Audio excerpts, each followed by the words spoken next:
मेरे साथ मंच पर बैठे हुए सभी अग्रगणी सज्जन और मेरे व्याख्यान के लिए आए हुए आप सभी सज्जनों, मैं सबसे पहले प्रगति मित्र मंडल का आभार व्यक्त करना चाहता हूं कि उन्होंने मेरा ये व्याख्यान आयोजित किया और आपका भी आभारी हूं कि आप मेरे इस व्याख्यान के लिए यहाँ पर आए, आपने समय निकाला। पिछले 4-5 दिनों से मैं बहुत दुखी हूँ और मेरे दुख का कारण है कि हिंदुस्तान में ब्रिटेन की रानी आई हुई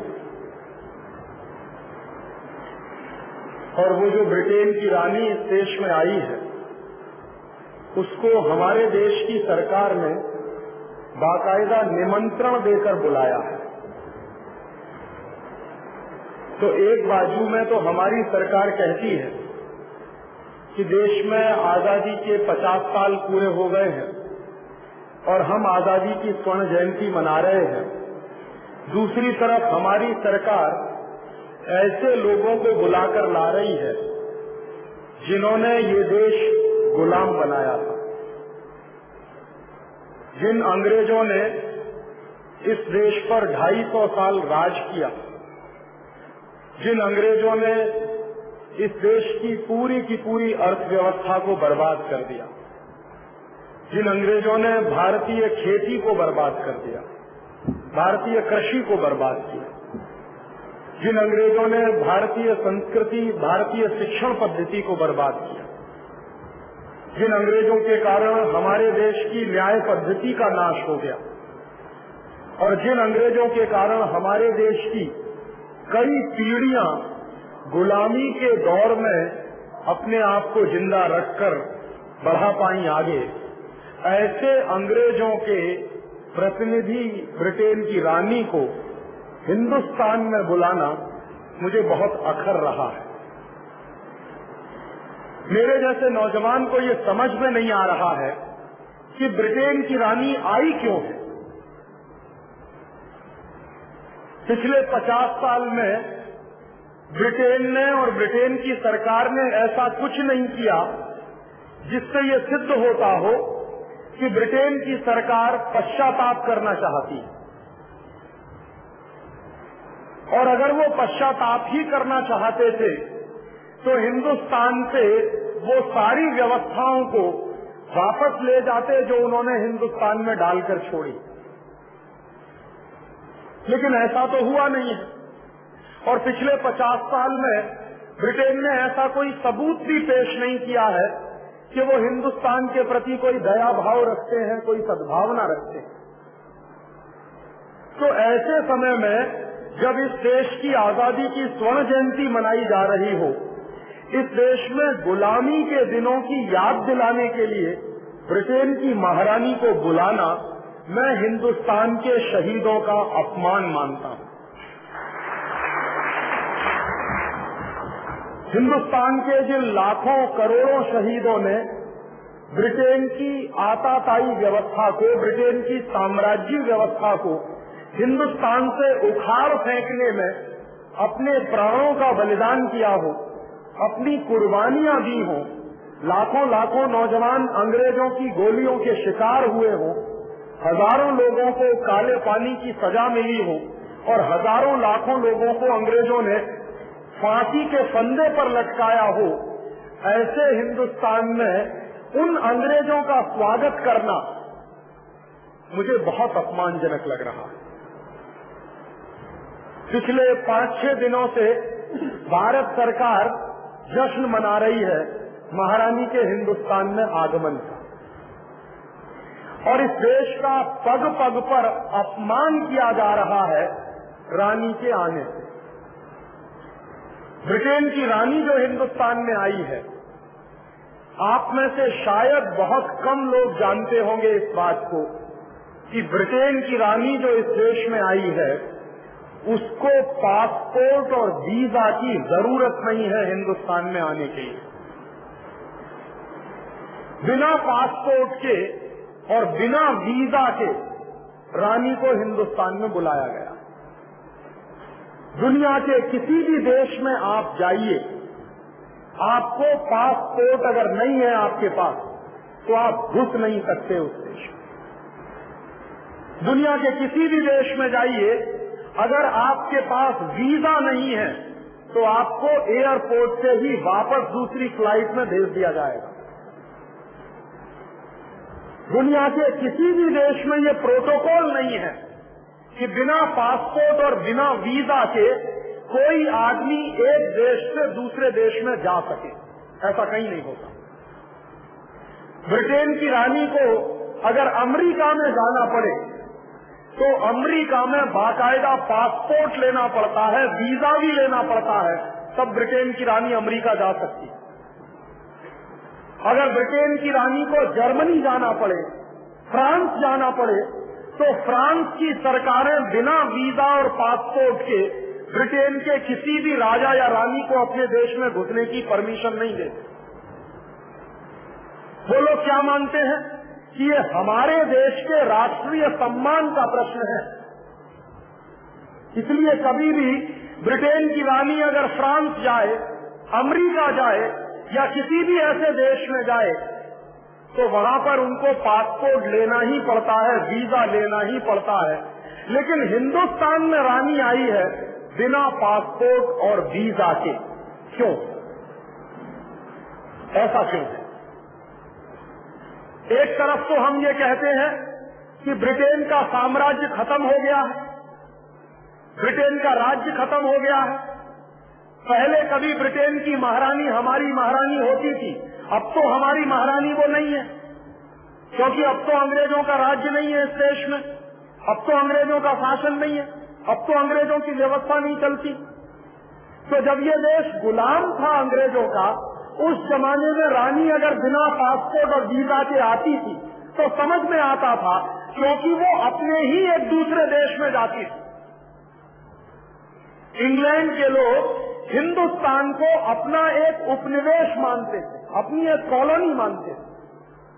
तो चूंकि हमारा देश अंग्रेजों की एक कॉलोनी था और अंग्रेजों का एक उपनिवेश था, तो अंग्रेजों के किसी भी राजा को, अंग्रेजों के किसी भी अधिकारी को हिंदुस्तान में आने के लिए पासपोर्ट नहीं लेना पड़ता था, वीजा नहीं लेना पड़ता। तो ये बात अगर 1943 के पहले की होती तो मेरे जैसे आदमी को समझ में आने वाली बात थी। लेकिन आज तो अंग्रेजों के उपनिवेश हम नहीं हैं, ऐसा ही कहा जाता है ना। आज तो हम आजाद हैं, यही कहा जाता है ना। 15 अगस्त 1947 में यह देश अंग्रेजों की गुलामी से आजाद हो गया है, यही बताया जाता है हमको। तो अगर आज हम अंग्रेजों के उपनिवेश नहीं हैं, आज हम उनके साम्राज्य के हिस्से नहीं हैं, तो ब्रिटेन की रानी को पासपोर्ट और वीजा के साथ ही इस देश में आने की अनुमति मिलनी चाहिए, लेकिन ऐसा तो नहीं हुआ। तो ये दो बातें हैं, या तो हम ब्रिटेन के उपनिवेश हैं आज भी, तभी रानी बिना पासपोर्ट और वीजा के आ सकती है, और या हम ब्रिटेन के उपनिवेश अगर नहीं है तो रानी को पासपोर्ट और वीजा लेना चाहिए था। कभी भी दो सत्य एक साथ नहीं चलते। या तो ये सच है कि हिंदुस्तान आज भी ब्रिटेन का उपनिवेश है, तब तो रानी का बिना पासपोर्ट और वीजा के हमारे देश में आना समझ में आता है। और या फिर ये सच है कि हिंदुस्तान ब्रिटेन का अब गुलाम नहीं है, इसलिए रानी को पासपोर्ट और वीजा के साथ ही आना चाहिए।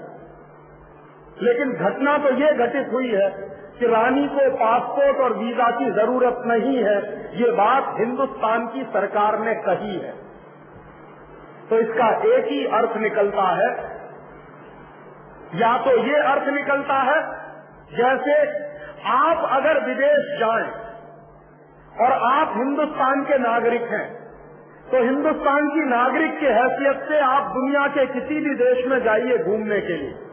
जब आप वापस अपने देश में आएंगे तो कोई आपसे पासपोर्ट नहीं पूछेगा, कोई वीजा नहीं पूछेगा। क्यों नहीं पूछेगा? दिल्ली के एयरपोर्ट पर या बंबई के हवाई अड्डे पर जब आप उतरते हैं किसी भी दूसरे देश की यात्रा करके आप जब लौटते हैं तो आपसे पासपोर्ट नहीं देखा जाता, आपसे वीजा के बारे में नहीं पूछा जाता। क्यों? क्योंकि आप इस देश के नागरिक हैं। और अगर आप भारत के नागरिक हैं तो अपने ही देश में आने के लिए आपको पासपोर्ट की जरूरत नहीं है, वीजा की जरूरत नहीं। अगर आप भारत के किसी भी गांव में जाना चाहें, भारत के किसी भी प्रदेश में जाना चाहें, तो आपको पासपोर्ट की जरूरत नहीं है, वीजा की जरूरत नहीं है। तो ब्रिटेन की रानी अगर हिंदुस्तान में आई है तो या तो ये माना जाना चाहिए कि वो या तो हिंदुस्तान की नागरिक है, क्योंकि हिंदुस्तान के नागरिक को अपने देश में आने के लिए पासपोर्ट और वीजा की जरूरत नहीं है, या आज भी हिंदुस्तान ब्रिटेन का उपनिवेश है, इसलिए रानी को पासपोर्ट और वीजा की जरूरत नहीं। इन दोनों में से कोई एक बात सत्य है, लेकिन ये सत्य बात हिंदुस्तान के बड़े बड़े नेताओं के दिमाग में आ नहीं रही है, जो रानी के स्वागत में लगे हुए हैं। और हिंदुस्तान के जितने बड़े अखबार हैं, उनमें से किसी भी अखबार में ये बात नहीं छपी है कि रानी को बिना पासपोर्ट और बिना वीजा के हिंदुस्तान में घुसने की अनुमति क्यों मिली और किसने दी। इससे दो ही बातें सिद्ध होती हैं, या तो रानी हिंदुस्तान की नागरिक है और या हिंदुस्तान ब्रिटेन का उपनिवेश है। और अगर ये दोनों बातें सत्य हैं तो ये 15 अगस्त 1947 को हमारी आजादी की बात क्यों कही जाती है फिर? तो वो झूठ है इसका मतलब कि 15 अगस्त 1947 को हम आजाद ही नहीं हुए, क्योंकि अगर 15 अगस्त 1947 को हम आजाद हो गए होते तो आज हिंदुस्तान ब्रिटेन का उपनिवेश नहीं होता, और अगर हिंदुस्तान ब्रिटेन का उपनिवेश नहीं होता तो रानी को हिंदुस्तान में आने के लिए पासपोर्ट लेना पड़ता, वीजा लेना पड़ता। और इसलिए मैं बहुत दुखी हूं। आपके देश का राष्ट्रपति जब किसी दूसरे देश की यात्रा पर जाता है तो उस देश के प्रोटोकॉल के हिसाब से काम करना पड़ता है। और आपको मैं एक जानकारी दे दूं, आपके देश का राष्ट्रपति अगर अमेरिका की यात्रा पर जाए, आपके देश का प्रधानमंत्री अगर अमेरिका की यात्रा पर जाए, तो आपके राष्ट्रपति के जो अंगरक्षक होते हैं और आपके प्रधानमंत्री के जो अंगरक्षक होते हैं, उनसे हथियार रखवा लिए जाते हैं एयरपोर्ट पर, और अंगरक्षकों को राष्ट्रपति के साथ चलने नहीं दिया जाता। अगर हमारे देश का राष्ट्रपति किसी दूसरे देश में जाए तो राष्ट्रपति के साथ जो फौज जाएगी, जो उनके अंगरक्षक जाएंगे, उनके हथियार वहां एयरपोर्ट पर रखवा लिए जाते हैं और उनको बिना हथियार अपने राष्ट्रपति के साथ जाने की अनुमति मिलती है। कई बार तो अंगरक्षकों को एयरपोर्ट पर रोक दिया जाता है और जाने भी नहीं देते। लेकिन ब्रिटेन की महारानी तो अपने साथ पूरे के पूरे अंगरक्षकों को लेकर आई है, उसको तो रोका नहीं गया इस देश में, उसके अंगरक्षकों को तो इस देश में आने की खुली छूट मिली है। बल्कि हिंदुस्तान के सिपाही रानी की रक्षा नहीं कर सकते, इसलिए ब्रिटेन की सरकार कहती है कि हमने अपने अंगरक्षक भेजे हैं। और जिसने भी टेलीविजन देखा हो या अखबारों में पढ़ा हो, समाचार देखे हो, पढ़े हो या फोटोग्राफ देखे हो, उसमें बहुत स्पष्ट है कि रानी की रक्षा के लिए जितने अंगरक्षक आए हैं वो सब के सब ब्रिटेन से बुलाए गए। जबकि आपका राष्ट्रपति अगर जाए उनके देश में तो उसको अपने अंगरक्षक ले जाने की परमिशन नहीं है। क्यों? ये दूसरी बात भी यही सिद्ध करती है कि आपके देश की राजनीतिक गुलामी अभी भी बरकरार है। और तीसरी, उससे भी ज्यादा अपमान की बात है जो मेरे कलेजों को इस समय आग की तरह से चुभा रही है। वो अपमान क्या हुआ है? हिंदुस्तान की सरकार ने रानी के सम्मान में दिल्ली में एक कार्यक्रम आयोजित किया, और दिल्ली में सरकार का एक म्यूजियम है जिसका नाम है नेशनल म्यूजियम, राष्ट्रीय संग्रहालय, उसने वो कार्यक्रम आयोजित किया। और उस कार्यक्रम के आयोजन के लिए जो निमंत्रण पत्र बांटे गए, उन निमंत्रण पत्रों में राष्ट्रपति का नाम नीचे है, रानी का नाम ऊपर है। क्यों?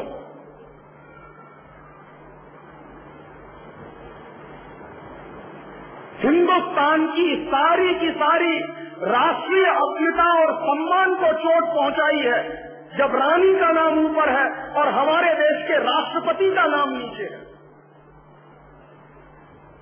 और इस देश का राष्ट्रपति इस देश के संविधान का सबसे प्रमुख व्यक्ति है। भारतीय संविधान के अनुसार भारतीय संविधान का सबसे प्रमुख व्यक्ति है राष्ट्रपति। सारे राष्ट्र का प्रमुख व्यक्ति है वो, और भारतीय संविधान के अनुसार वो राष्ट्र का प्रथम पुरुष है, पहला व्यक्ति है। तो जो हमारे राष्ट्र का पति है, जो राष्ट्र का प्रथम पुरुष है, जो भारतीय संविधान का सबसे प्रमुख व्यक्ति है, उसका नाम नीचे और एक विदेशी का नाम ऊपर, ये कैसे हो गया इस देश में?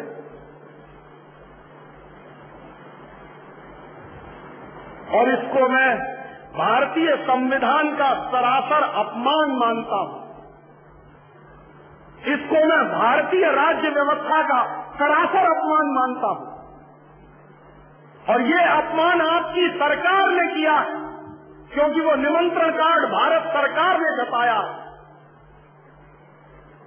और अगर उस निमंत्रण कार्ड पर रानी का नाम ऊपर है, राष्ट्रपति का नाम नीचे है, तो ये दुर्घटना कब होती थी? ये दुर्घटना होती थी जब हिंदुस्तान गुलाम था अंग्रेजों का। और जब हिंदुस्तान गुलाम था अंग्रेजों का, तो अंग्रेजों का राजा इस देश में आया था जिसका नाम था जॉर्ज पंचम। सन 1911 में आया था वो इस देश में। तो जब जॉर्ज पंचम इस देश में आया था, तो जॉर्ज पंचम का नाम ऊपर था और हिंदुस्तान में जो वायसराय था अंग्रेजों का, उसका नाम नीचे था।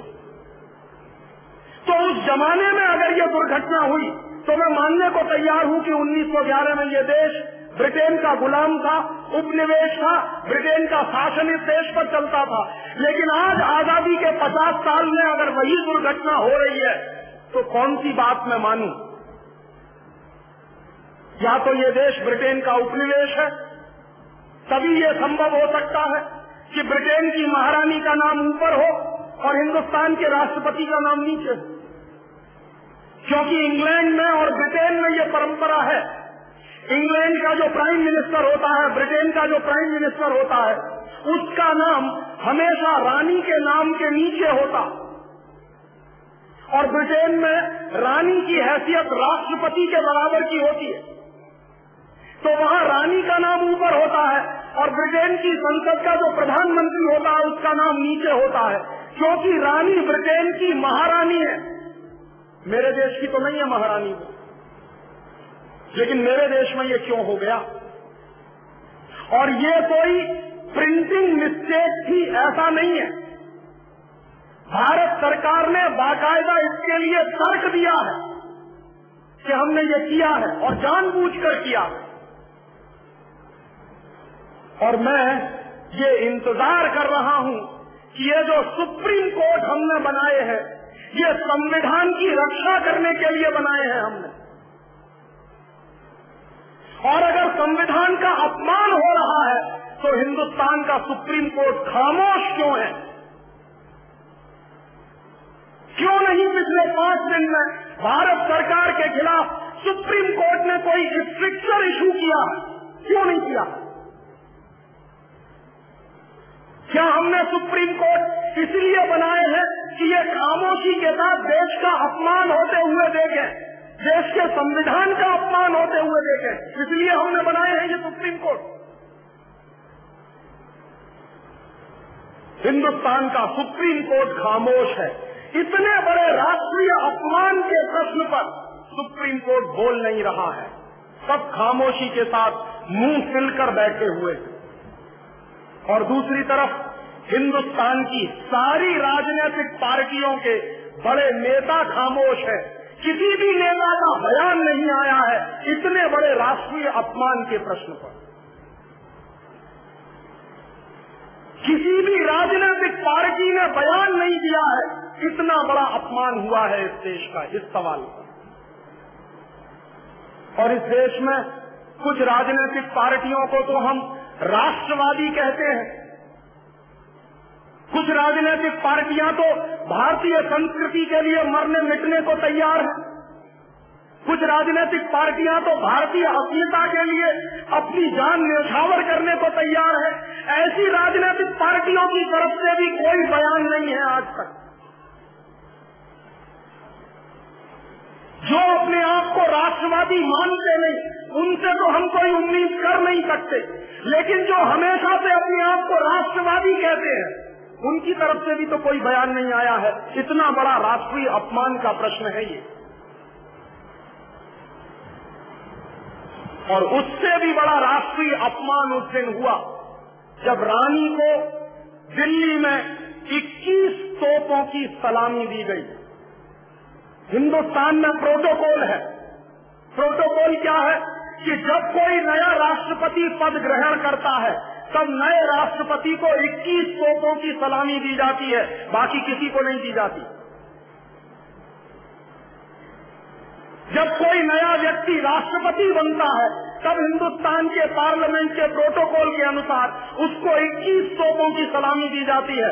सिर्फ इस देश का राष्ट्रपति हकदार है 21 तोपों की सलामी लेने के लिए, लेकिन ब्रिटेन की रानी के लिए 21 तोपों की सलामी दी गई है उस दिन, जिस दिन वो उतरी है दिल्ली में। इससे बड़ा राष्ट्रीय शर्म का कोई दूसरा प्रश्न हो नहीं सकता। और ये जो राष्ट्रीय प्रश्न खड़ा हो गया है इस देश में, ये हर व्यक्ति से दो ही सवाल पूछ रहा है। मैं अपने आप से ये दो प्रश्न पूछ रहा हूं, क्या हम आजाद हैं? क्या ये भारत ब्रिटेन का उपनिवेश नहीं है? और अगर ये ब्रिटेन का उपनिवेश नहीं है तो ये तमाशा क्यों हो रहा है? और या तो फिर हम ये कहें ईमानदारी से कि हम आज भी ब्रिटेन के उपनिवेश हैं, तो फिर 15 अगस्त 1947 क्यों मनाते हैं हम? फिर क्यों पिछले 50 साल से 15 अगस्त का नाटक चलता है इस देश में? क्यों मुझे बड़े बचपन से ये याद दिलाया गया है कि 15 अगस्त तुम्हारा स्वतंत्रता दिवस है? काहे का स्वतंत्रता दिवस है जब आज भी हम उसी गुलामी में फंसे हुए हैं जो कभी अंग्रेजों के जमाने में चला करती थी। और उससे भी ज्यादा अपमान मुझे लगा जब ब्रिटेन की रानी के सम्मान में वही गीत गाया गया जो जॉर्ज पंचम के सम्मान में 1911 में गाया गया था कलकत्ता में। कौन सा गीत था वो? हिंदुस्तान में ब्रिटेन के लोगों के समर्थक बहुत बड़ी संख्या में रहे, और न सिर्फ ब्रिटेन के समर्थक रहे बल्कि अंग्रेजों के तलवे चाटने वाले घराने इस देश में रहे। अंग्रेजों की जी हजूरी करने वाले घराने इस देश में रहे। और जिन खानदानों ने अंग्रेजों के जितने ज्यादा तलवे चाटे, उन्हीं खानदानों का नाम इस देश में गर्व से लेते हैं लोग। जो अंग्रेजों के सबसे ज्यादा पिट्ठू बनकर रहे, जो अंग्रेजों के चरणों में साष्टांग बिछ जाते थे, ऐसे ही लोगों को इस देश के इतिहास में पढ़ाया जाता। और ऐसा ही एक खानदान था जो अंग्रेजों की गुलामी में आकंठ डूबा हुआ था। उस खानदान का नाम था टैगोर खानदान। और उस टैगोर खानदान का एक व्यक्ति था जिसका नाम था रविंद्रनाथ टैगोर। उस रविंद्रनाथ टैगोर ने जॉर्ज पंचम के स्वागत के लिए एक गीत लिख दिया था। और न सिर्फ उस आदमी ने वो गीत लिखा, बल्कि कलकत्ता में जब जॉर्ज पंचम पहुंचा और उस भरी सभा में जहां लाखों लोग उपस्थित थे, हिंदुस्तान की गुलामी का गीत गाया गया और ब्रिटेन के राजा का सम्मान किया गया। और ये काम रविंद्रनाथ टैगोर ने अपने मुंह से किया। और वो गीत कौन सा था जो रविंद्रनाथ टैगोर ने इंग्लैंड के राजा की स्तुति का गान करते हुए लिखा था? वो गीत वही है जिसको आप कहते हैं जन गण मन अधिनायक जय हे भारत भाग्य विधाता। बहुत शर्म आती है मेरे जैसे आदमी को जब वो गीत गाने के लिए कोई मुझे कहता है कि ये गाओ। क्यों गाएं उस गीत को? रविन्द्रनाथ टैगोर तो चापलूसी करते थे अंग्रेजों की, रविन्द्रनाथ टैगोर तो चाटुकार थे अंग्रेजों के, और रविन्द्रनाथ टैगोर तो साइको फ्रेंड थे अंग्रेजों के। इसलिए उन्होंने अंग्रेजों के राजा के सम्मान में वो गीत लिखा था। मैं तो नहीं हूं, मुझे तो अंग्रेजों की चापलूसी से कोई मतलब नहीं। मैं तो अंग्रेजों का उससे ज्यादा विरोधी हूं जितना कोई हो सकता है। लेकिन मेरे आजाद देश में उस गीत को बार बार गवाया जाए, ये मेरा राष्ट्रीय अपमान का प्रश्न है।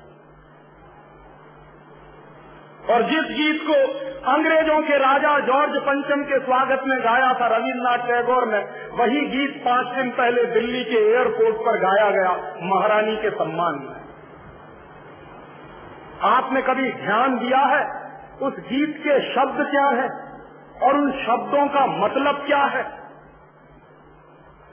जन गण मन अधिनायक जय हे, हिंदुस्तान की जनता के मनों के अधिनायक तुम्हारी जय हो, ये मतलब है। जन गण मन अधिनायक जय है माने जॉर्ज पंचम तुम हिंदुस्तान की जनता के मनों के, जनता के गणों के अधिनायक हो, सुपर बॉस हो, इसलिए तुम्हारी जय हो। ये रविन्द्रनाथ टैगोर गा रहे हैं। भला इससे ज्यादा चाटुकारिता का दूसरा कोई प्रमाण मिल सकता? इससे ज्यादा साइको फैंसी का दूसरा कोई प्रमाण आपको मिल सकता? और दूसरी लाइन है जनगण मन अधिनायक जय है, भारत भाग्य विधाता, माने तुम भारत के भाग्य विधाता हो, माने हमारा भाग्य तुम लिख रहे हो। ये तो कोई भगवान से भी नहीं कहता है। लेकिन रविन्द्रनाथ टैगोर ने तो हिंदुस्तान के साम्राज्यवादी राजा का प्रतीक जो जॉर्ज पंचम था, उसको भगवान से भी ऊपर रख दिया था कि तुम तो भारत के भाग्य विधाता हो। पंजाब सिंध गुजरात मराठा द्राविड़ उत्कल बंग, विंध्य हिमाचल यमुना गंगा, उच्छल जलद तिरंग, सब शुभ नामे जागे, सब शुभ आशीष मांगे। माने पंजाब सिंध गुजरात मराठा द्राविड़ उत्कल बंग, ये सारा हिंदुस्तानी इलाका तुम्हारे लिए आशीष मांग रहा है, सब शुभ आशीष मांगे, तुम्हारी भलाई की प्रार्थना कर रहा है। ये पूरा हिंदुस्तान जो अंग्रेजों की गुलामी में सिसक रहा था, उसको रविन्द्रनाथ टैगोर लिख रहे हैं कि ये सारा का सारा हिंदुस्तान तुम्हारे लिए आशीष मांग रहा है, सब शुभ आशीष मांगे। और वो सारी की सारी आशीष हम तुमको दे रहे हैं अपनी तरफ से। और अंत में जनगण मंगलदायक जय है भारत भाग्य विधाता, वही भारत के भाग्य विधाता तुम्हारा मंगल हो, तुम्हारा कल्याण हो। माने जो हमको गुलाम बनाने के लिए आए हैं, उनकी चाटुकारिता में कोई आदमी कितना बिक सकता है, इसका ये निकृष्ट नमूना है। और अंत में वो कह रहे हैं कि जय है जय है जय है, माने तुम्हारी ही जय है, तुम्हारी ही जय है, तुम्हारी ही जय है। ऐसा गुलामी का प्रतीक गीत ये गुलामी के दिनों में गाया गया एक ऐसे हिंदुस्तानी की तरफ से जिसको शायद आप बड़े श्रद्धा की नजर से देखते हैं। और ये गीत जब गा दिया था उन्होंने और चरणों में बिछ गए थे रविन्द्रनाथ टैगोर, तब अंग्रेजों ने उनको नोबेल प्राइज दिलवा दिया था पुरस्कार के रूप में।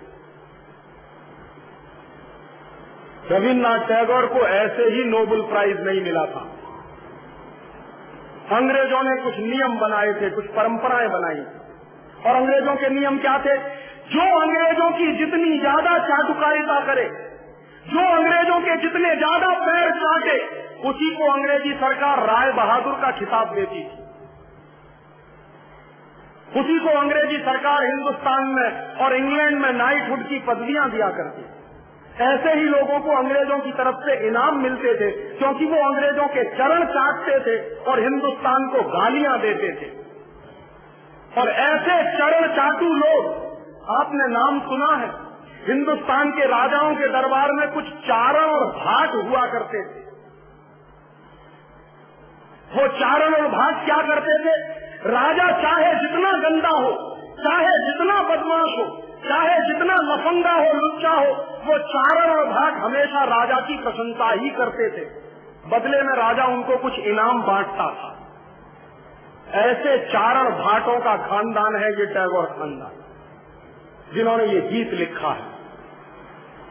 और मेरा अंदर से रोम रोम कांप जाता है जब कोई मुझे कहता है कि राजीव भाई जनगणमन गाइए। क्यों गाएं? हिंदुस्तान का गीत नहीं है जनगणमन अधिनायक जय। हिंदुस्तान का गीत तो वंदे मातरम रहा है।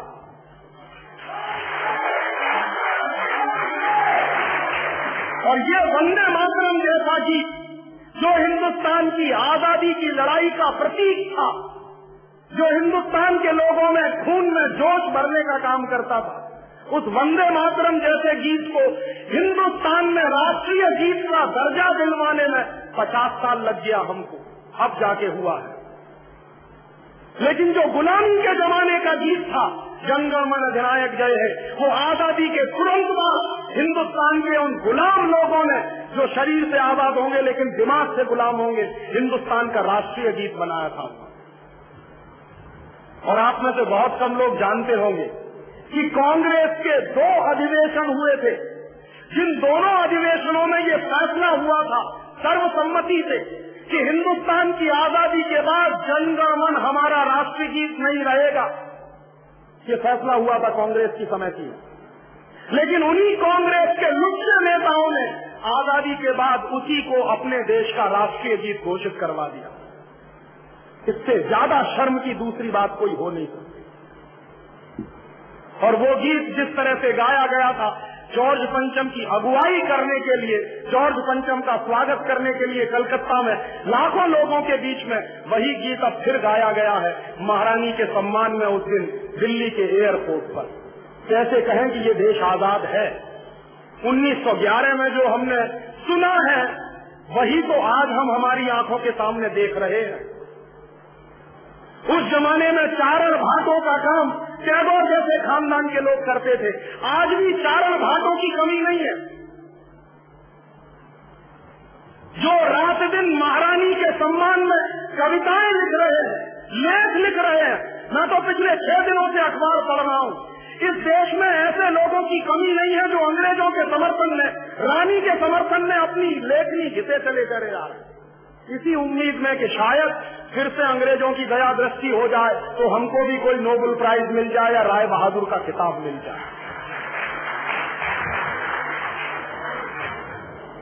ये देश के राष्ट्रीय अपमान का विषय है और इसलिए पिछले 1 हफ्ते से मैं बहुत दुखी हूं। एक दूसरी जानकारी और दूं कि 1911 में जब जॉर्ज पंचम आया था तो हिंदुस्तान में ऐसे हजारों लोग थे जिन्होंने जॉर्ज पंचम का विरोध किया था। कांग्रेस के अंदर गरम दल नाम का जो तबका था उसने जॉर्ज पंचम का भयंकर विरोध किया था, जिसमें लोकमान्य तिलक जैसे लोग शामिल थे। लोकमान्य तिलक जॉर्ज पंचम का हिंदुस्तान आना राष्ट्रीय अपमान मानते थे, इसलिए उन्होंने कॉल दिया था कि जॉर्ज पंचम के समारोह में कोई भी हिंदुस्तानी जो अपने आप को राष्ट्रवादी कहता है वो जाएगा नहीं, और जो भी अपने आप को राष्ट्रवादी मानते थे वो गए नहीं थे जॉर्ज पंचम के सम्मान में। तो तिलक जैसे नेताओं ने उस जमाने में विरोध किया था और तिलक के जो सहयोगी थे उनके ऊपर जॉर्ज पंचम को काले झंडे दिखाने के आरोप में लाठियां चलाई गई थी और उनको जेल में बंद किया गया। तो जॉर्ज पंचम का विरोध जिन्होंने किया, जो हिंदुस्तान को अपनी मां मानते थे, जो मातृभूमि मानते थे और हिंदुस्तान का अपमान बर्दाश्त नहीं कर सकते थे, ऐसे लोगों ने जब जॉर्ज पंचम को काले झंडे दिखाए थे तो अंग्रेजी सरकार ने उन पर लाठी चार्ज किया था और पकड़कर जेल में बंद कर दिया था। वही पिछले 1 हफ्ते पहले फिर हुआ है। शायद आपको मालूम नहीं, दिल्ली के अखबारों में तो ये छपा है, बंबई के अखबारों में ये नहीं छपा है। मेरे आजादी बचाओ आंदोलन के 1,500 से ज्यादा कार्यकर्ताओं पर लाठी चार्ज हुआ उस दिन दिल्ली में, इसलिए कि हमने महारानी का विरोध किया था उस दिन एयरपोर्ट पर। माने हमारे ही देश की पुलिस, हम ही को पीट रही थी। क्यों? क्योंकि हम महारानी का विरोध कर रहे हैं। विरोध क्यों कर रहे हैं? हम सत्य बोल रहे हैं, इसलिए हमको मार खानी पड़ी। मैं तो दुर्भाग्य से उस दिन बंबई में था, लेकिन मेरे 1500 साथी जेल में ठूंस दिए गए हैं, अभी भी उनकी जमानत नहीं है। और हमने भी संकल्प लिया है कि हमने कोई अपराध किया नहीं है, इसलिए हम जमानत नहीं लेंगे। देखें हिंदुस्तान की पुलिस और देखें हिंदुस्तान की सरकार कितने दिन उनको जेल में बंद रखती।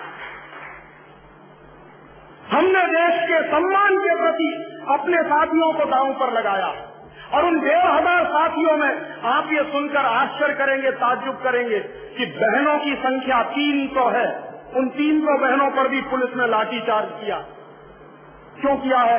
क्योंकि रानी का विरोध कर रहे थे वो लोग, सत्य बोल रहे थे, इसलिए लाठीचार्ज हुआ। हमारी पुलिस हम ही को पीट रही थी। तो मेरे दिमाग में वो दृश्य घूम गया कि सन 1911 में जब लोकमान्य तिलक और उनके सहयोगियों ने जॉर्ज पंचम का विरोध किया होगा, तो जिस तरह से उनको लाठियों से पीटा गया होगा, वही दृश्य अभी दिल्ली में ये घटित होकर चुका। उस जमाने में तो हम मान सकते हैं कि अंग्रेजों की सरकार थी, इसलिए जॉर्ज पंचम का विरोध करने का माने अंग्रेजों का विरोध करना, और अंग्रेजों का विरोध करना माने अंग्रेजी सरकार के अत्याचारों को निमंत्रण देना। लेकिन आज तो हमारी सरकार है, आज तो अंग्रेजी सरकार नहीं है।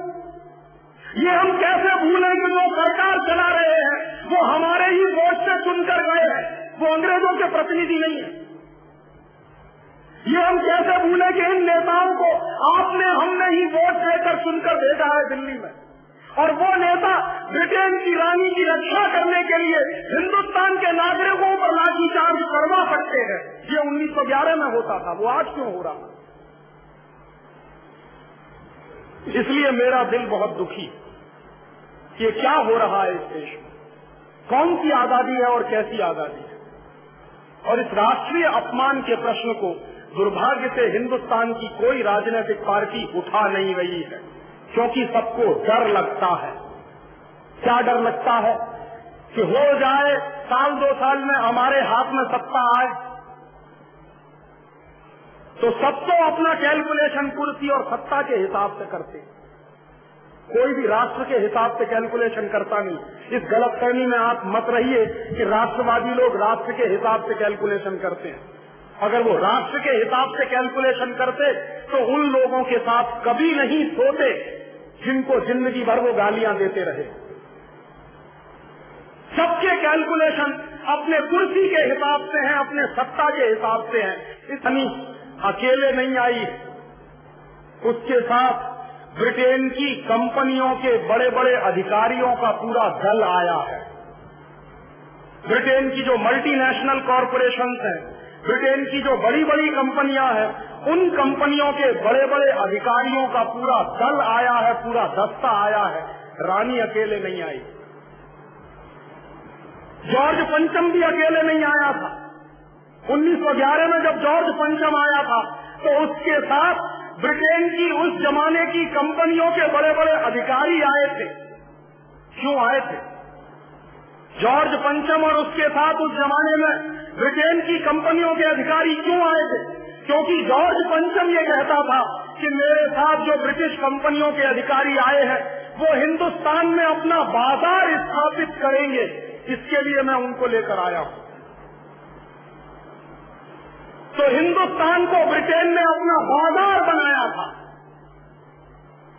और चूंकि ये देश ब्रिटेन का बाजार बन गया था, इसलिए इस देश को गुलाम बनाया था उन्होंने। तो आज भी महारानी आई है तो अपने साथ सैकड़ों अमेरिका और ब्रिटेन की कंपनियों के अधिकारियों को लेकर आई है, ताकि वो लोग भी हिंदुस्तान में अपना बाजार बना सके, जैसा कभी ईस्ट इंडिया कंपनी के जमाने में होता। और रानी को हिंदुस्तान में ऐसे ही सद्भावना के तहत नहीं भेजा गया है। रानी को हिंदुस्तान में भेजा गया है बहुत सोची समझी गई प्लानिंग के साथ। आप में से शायद कम लोग जानते होंगे कि इस समय ब्रिटेन की अर्थव्यवस्था बहुत गहरे संकट में है। ब्रिटेन में भयंकर रूप से आर्थिक मंदी चल रही है और ब्रिटेन में जो भयंकर रूप से आर्थिक मंदी चल रही है उसके परिणाम स्वरूप ब्रिटेन की हजारों कंपनियां अपने कारखाने बंद कर रही हैं, मजदूरों की छटनियां की जा रही हैं। पिछले 6 साल में ब्रिटेन में 1.5 से 2 लाख मजदूरों की छटनियां की गई हैं कारखाने बंद करके। तो ब्रिटेन में भयंकर मंदी चल रही है। उस मंदी के कारण बेरोजगारी पैदा हो रही है, उस बेरोजगारी के कारण ब्रिटेन में गरीबी पैदा हो रही है और ब्रिटेन आज यूरोप का एक ऐसा देश है जहां सबसे बड़ा अनएम्प्लॉयमेंट का रेट है। इस समय ब्रिटेन में इस समय अनएम्प्लॉयमेंट का रेट 12-13% के आसपास है। हिंदुस्तान से भी 4% ऊपर है। हिंदुस्तान में 8-9% है, वहां 12-13% है। तो भयंकर अनएम्प्लॉयमेंट है ब्रिटेन में, भयंकर गरीबी है और उस गरीबी को दूर करने की बजाय वहां की सरकार ने पिछले 5-6 सालों में लोगों के ऊपर जबरदस्त टैक्स लगाए हैं ब्रिटेन में। और ब्रिटेन के लोगों पर जब जबरदस्त टैक्स लगा दिए थे जॉन मेजर की सरकार ने, तो जॉन मेजर की सरकार को हारना पड़ा और ये टोरीज लोग जीत गए। टॉनी ब्लेयर कैसे जीते और जॉन मेजर क्यों हारे, उसका एक ही मूल था कि जॉन मेजर अपने ब्रिटेन की आर्थिक मंदी को दूर नहीं कर पाए। बेरोजगारी बढ़ती चली गई, भुखमरी बढ़ती चली गई, गरीबी बढ़ती चली गई, इसलिए वहां की जनता ने जॉन मेजर को नकार दिया और टॉनी ब्लेयर के हाथ में सत्ता सौंपी है। लेकिन टॉनी ब्लेयर भी कह रहे हैं कि मेरे पास कोई जादू की छड़ी नहीं है जो ब्रिटेन की डूबती हुई अर्थव्यवस्था को मैं कुछ किनारे लगा सकूं, कोई मेरे पास जादू की छड़ी नहीं है। तो क्या किया जाए? ब्रिटेन की आर्थिक मंदी है, क्योंकि आर्थिक मंदी के दौर में क्या होता है, सामान बिकना बंद हो जाता है, सामान बिकते नहीं, गोदाम भरे रहते हैं, कारखानों में उत्पादन चलता रहता है, उत्पादन के बाद गोदाम भरते चले जाते हैं, लेकिन माल बाजार में बिकता नहीं है, डंप होता चला जाता है। तो माल बेचने के लिए बाजार चाहिए, तो हिंदुस्तान में महारानी बाजार तलाशने के लिए आई है। इस बात को आप समझ लीजिए कि इस समय ब्रिटेन की अर्थव्यवस्था डूब रही है और ब्रिटेन बर्बादी के कगार पर खड़ा है। एक जमाने में ब्रिटेन जरूर साम्राज्यवादी देश था, लेकिन आज ब्रिटेन की कोई औकात नहीं है। यूरोप में कोई देश ब्रिटेन को 2% में पूछता नहीं है, बल्कि बात यह चल रही है कि जो कॉमन यूरोपियन मार्केट बनने वाला है उसमें ब्रिटेन रहेगा कि नहीं रहेगा, इस पर यूरोप के देश एक मत नहीं है। फ्रांस कहता है कि इस ब्रिटेन की हमको जरूरत क्या, ये हमारे किस काम का। जर्मनी कहता है ब्रिटेन हमारे किस काम का। और फ्रांस और जर्मनी जैसे देशों ने ब्रिटेन की एंट्री पर वीटो लगा दिया है, इसलिए ब्रिटेन बर्बादी के कगार पर खड़ा है। और उस बर्बादी को खत्म करना है, ब्रिटेन की आर्थिक मंदी को दूर करना है, ब्रिटेन की बेरोजगारी को दूर करना है, ब्रिटेन की गरीबी को दूर करना है। इसलिए ब्रिटेन की कंपनियों के अधिकारी रानी के साथ हिंदुस्तान में आए हैं बाजार तलाशने के लिए, और वो बाजार तलाशने के लिए वही प्रयास कर रहे हैं जो एक जमाने में जॉर्ज पंचम ने किया था। उनको ब्रिटेन का माल हिंदुस्तान में बिकवाना है, उनको ब्रिटेन के सामान हिंदुस्तान में बिकवाने हैं, उनको ब्रिटेन की कारें हिंदुस्तान में बिकवानी है। इसलिए ब्रिटेन की सबसे बड़ी कार बनाने वाली कंपनी रोल्स रॉयस का चीफ एग्जीक्यूटिव ऑफिसर रानी के साथ आया है। रोल्स रॉयस का चीफ एग्जीक्यूटिव ऑफिसर ये कहता है कि जितनी मारुति हिंदुस्तान में एक साल में बिकती है, अगर उतनी रोल्स रॉयस बिकना शुरू हो जाए तो हमारी कंपनी का तो कल्याण हो जाएगा।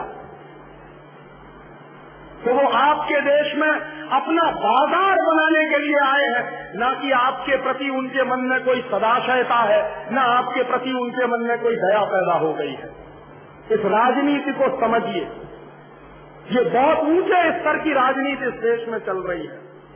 और उस राजनीति को प्रोटोकॉल के तहत इस देश में स्थापित किया जा रहा है। कभी अगर ये ब्रिटेन के अधिकारी चाहते और ब्रिटेन की कंपनियां चाहती तो वो सीधे हिंदुस्तान में आ सकते थे, लेकिन सीधे नहीं आए, अपने साथ रानी को लेकर आए हैं, क्योंकि रानी ट्रम्प कार्ड है और वो ट्रम्प कार्ड इस्तेमाल करना चाहते हैं इस देश की अर्थव्यवस्था में अपने सामान बेचकर। और हिंदुस्तान की सरकार के साथ रानी के प्रतिनिधि मंडल की जो बातें चल रही हैं, उसमें सबसे महत्वपूर्ण बात जो चल रही है वो समझने वाली है। वो बात क्या चल रही है? ब्रिटेन की रानी चाहती है कि ब्रिटेन का जितना माल हिंदुस्तान में आए वो सब टैक्स फ्री हो, उस पर टैक्स न लगाया जाए या कम से कम टैक्स लगाया जाए। क्यों? ताकि ब्रिटेन का माल इस देश में सस्ता बिके और हिंदुस्तानी माल महंगा बिके। ये नीति आज की नहीं है, 250 साल पुरानी अंग्रेजों की पुरानी नीति है ये।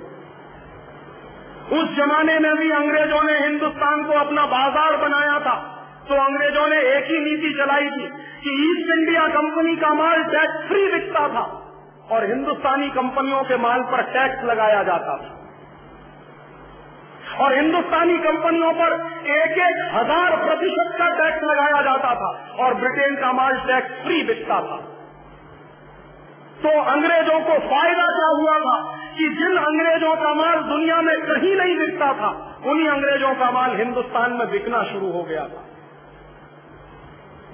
ब्रिटेन की महारानी दूसरी बातचीत क्या कर रही है? ब्रिटेन की महारानी हिंदुस्तान सरकार से दूसरी बातचीत कर रही है कि हिंदुस्तान का जो कच्चा माल है, जो रॉ मटेरियल है, वो कौड़ी के दाम में, सस्ते से सस्ते दाम में ब्रिटेन को मिले और ब्रिटेन उसको पक्का माल बनाकर वापस हिंदुस्तान में लाकर बेचे। ये बात चल रही है और इसलिए ब्रिटेन की रानी के साथ जो अंग्रेजों की कंपनियों के अधिकारी आए हैं, वो क्या बातें कर रहे हैं? वो कोशिश कर रहे हैं कि हिंदुस्तान की सोने की खदान अंग्रेजी कंपनियों को मिल जाए, हिंदुस्तान की चांदी की खदानें अंग्रेजी कंपनियों को मिल जाए, हिंदुस्तान की चांदी की खदानें अंग्रेजी कंपनियों को मिल जाए, हिंदुस्तान की कॉपर और आयरन ओर की खदानें अंग्रेजी कंपनियों को मिल जाए, हिंदुस्तान के जो तेल के कुएं हैं, वो तेल के कुएं अंग्रेजी कंपनी है जिसका नाम है शेल, SHELL। ये इंग्लैंड की सबसे बड़ी ऑयल एक्सप्लोरेशन की सबसे बड़ी कंपनी है, पेट्रोलियम प्रोडक्ट बेचने वाली सबसे बड़ी कंपनी है अंग्रेजों की शेल। तो शेल के अधिकारी आए हैं रानी के पास इस तलाश में कि हिंदुस्तान में जहां जहां तेल के कुएं हैं वो शेल कंपनी को मिल जाए। तो सब तो गिद्ध की नजर लेके आए हैं कि जहां जहां हिंदुस्तान में कुछ मिले उसको नोच कर खा लो, जैसे कभी पहले खाया था। ये बातें चल रही हैं ब्रिटेन की रानी के साथ और दनादन हिंदुस्तान की सरकार एग्रीमेंट साइन कर रही है ब्रिटेन की रानी के साथ। और जो एग्रीमेंट साइन हो रहे हैं, उन एग्रीमेंट के साइन करते समय जानते हैं क्या तमाशा होता? हमारे देश का प्रधानमंत्री ब्रिटेन के दूसरे मंत्रियों के साथ मुस्कुराते हुए हाथ मिलाता और एक फाइल वो ब्रिटेन के मंत्री के हाथ में पकड़ाता है, दूसरी फाइल अपने हाथ में पकड़ता है और देश की संपत्ति बिकने का समझौता हो जाता है। और ये सब कुछ मुस्कुराते हुए चलता है। अगर आप समाचार देखते हो तो यही दृश्य दिखाई देते होंगे आपको। उस फाइल के अंदर क्या समझौता हुआ है ये कभी आपको नहीं बताया जाता। हिंदुस्तान की जनता को यह नहीं बताया जाता कि तुम्हारे देश का हमने कौन सा हिस्सा बेच दिया। हिंदुस्तान की पार्लियामेंट को भी नहीं बताया जाता कि तुम्हारे देश के कौन से हिस्से का समझौता हमने कर लिया। और ये यात्रा नहीं है ब्रिटेन की महारानी की, ये हिंदुस्तान की तबाही के ताबूत में एक कील ठोंकी जा रही है। ये यात्रा जो है हमारे लिए आने वाले समय में ऐसा सिद्ध होने वाली है कि आप परेशान हो जाएंगे कि क्या क्या कर लिया इस देश की सरकार।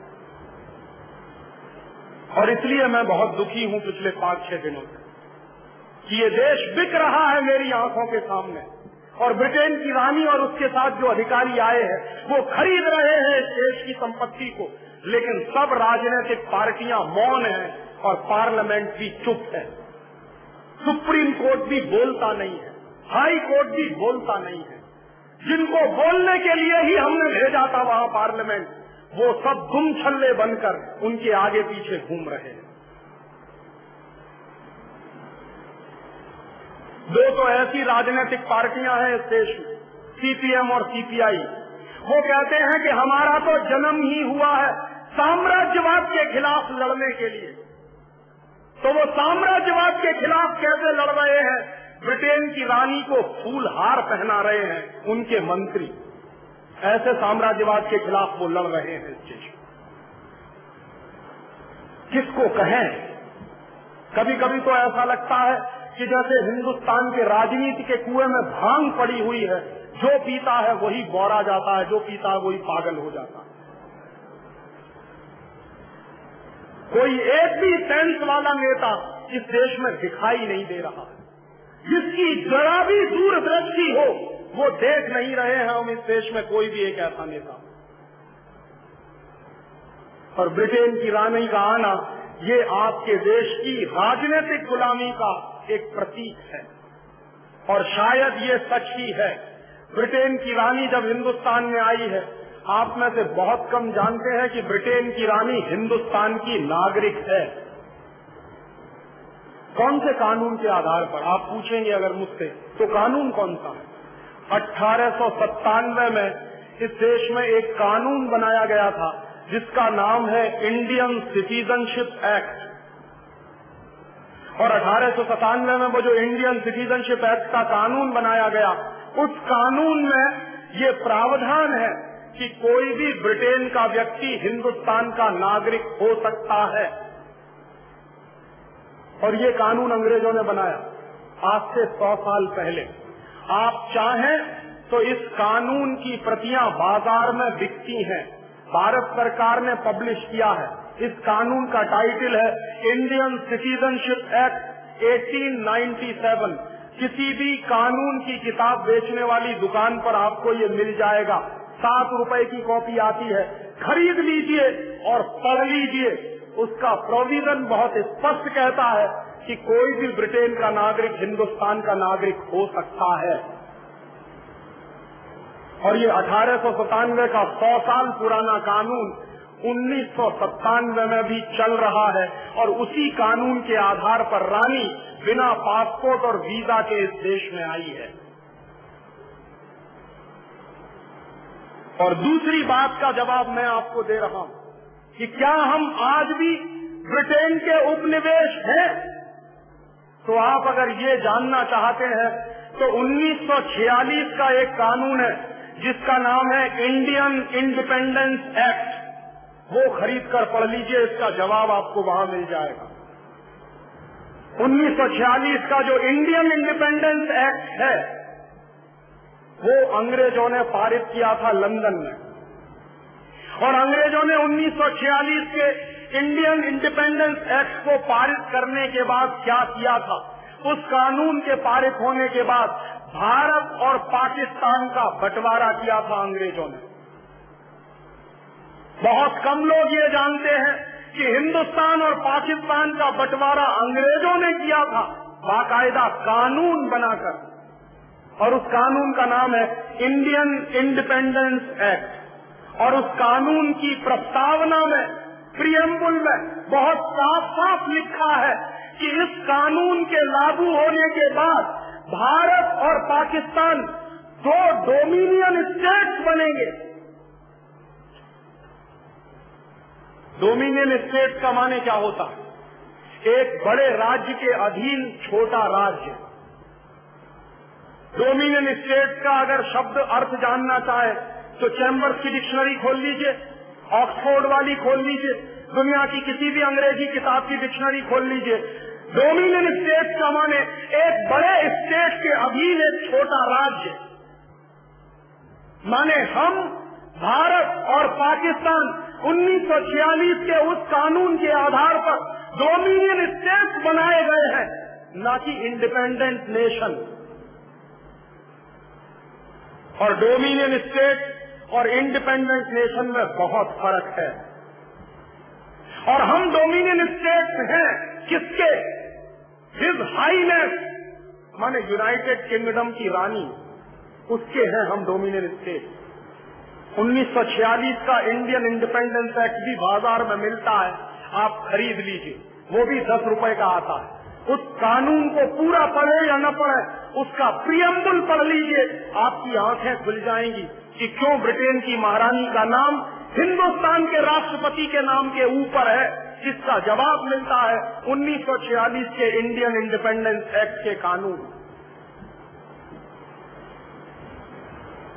और अगर 1946 के इंडियन इंडिपेंडेंस एक्ट के कानून में हिंदुस्तान और पाकिस्तान 2 डोमिनियन स्टेट्स बने हैं, तो हम इंडिपेंडेंट नेशन कहां हैं? फिर